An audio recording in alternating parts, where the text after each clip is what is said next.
Hello everyone, I'm Woman International Master Knarik and I'm using the chesswithknarik.com website to record this video.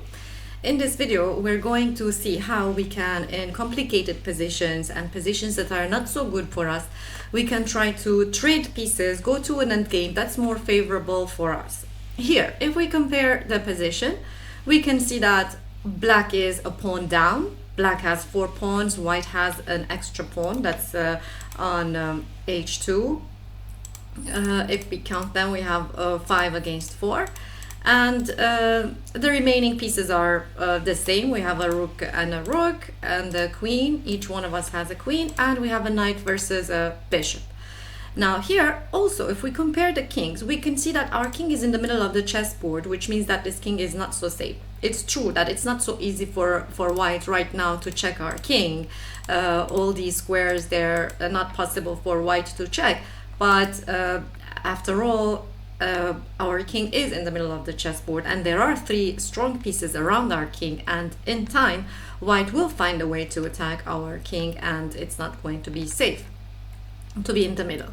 Now at the same time, the white king is not so safe, because it is let's say we can get access to that king, but white can defend that king, because first of all, the king is protected by a pawn. Second, there are enough pieces around the king to protect it and stop our checks. That's just one check if we check with our queen.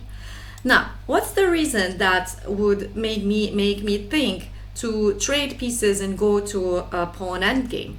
The reason would be that, okay, in a middle game and in the opening, it's not good to have our king in the middle of the chessboard. But in the end game, it is very good if our king is close to where the pawns are and in the middle, while compared to the white king is going to be very far from where our pawns and his pawns are.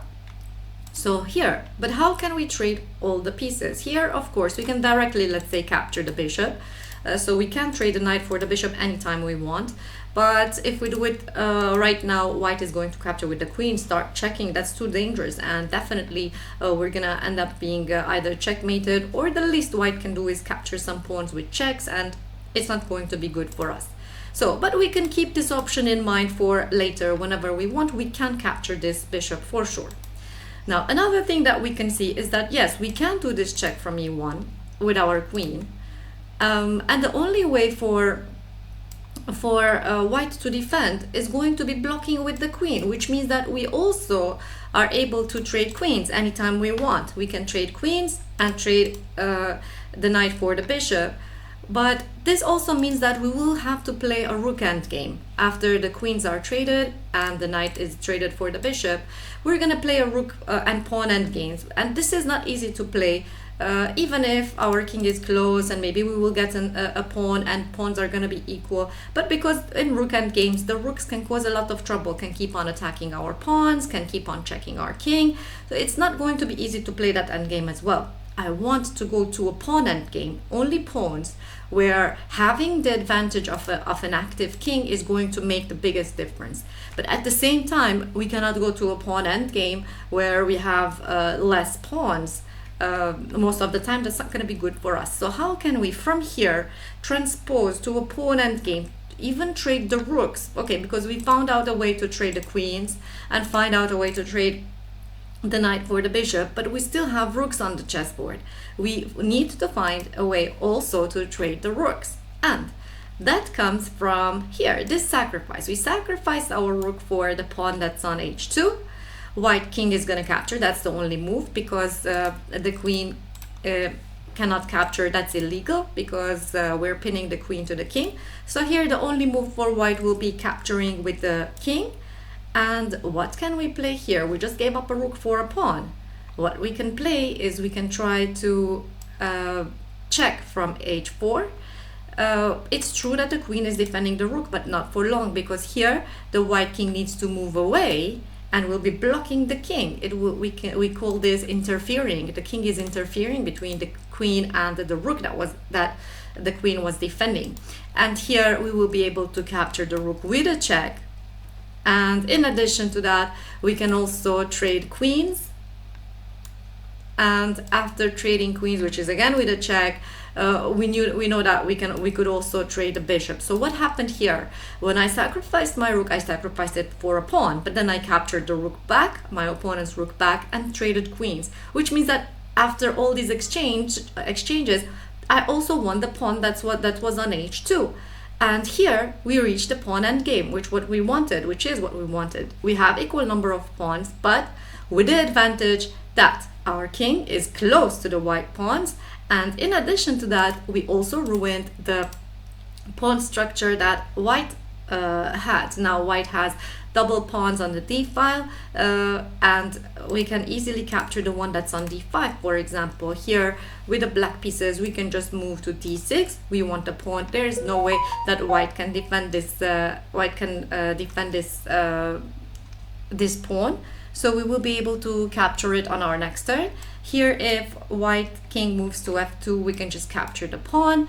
And okay, from here on, it's just going to be very easy for us to win, because okay, all we need to do is just wait for the white king to move away and improve the position of our king. For example, if we play the pawn to h5 and just wait, even the pawn to f4 and just wait, the white king is going to have to move away, and we will be able to improve our position. And we want to move to c3 and start capturing the white pawns that are on b3, a4.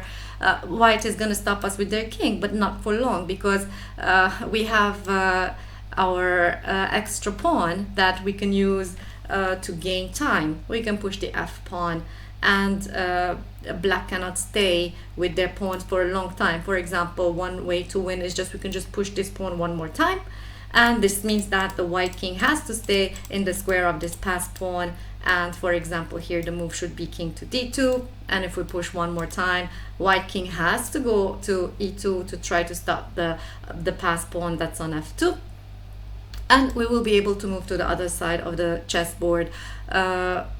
Or we can simply give up this pawn. When the king captures, we can capture the one on d3. We can then try to promote the e pawn, or move to b3 again to try to win. There are many different ways that we can use here to win.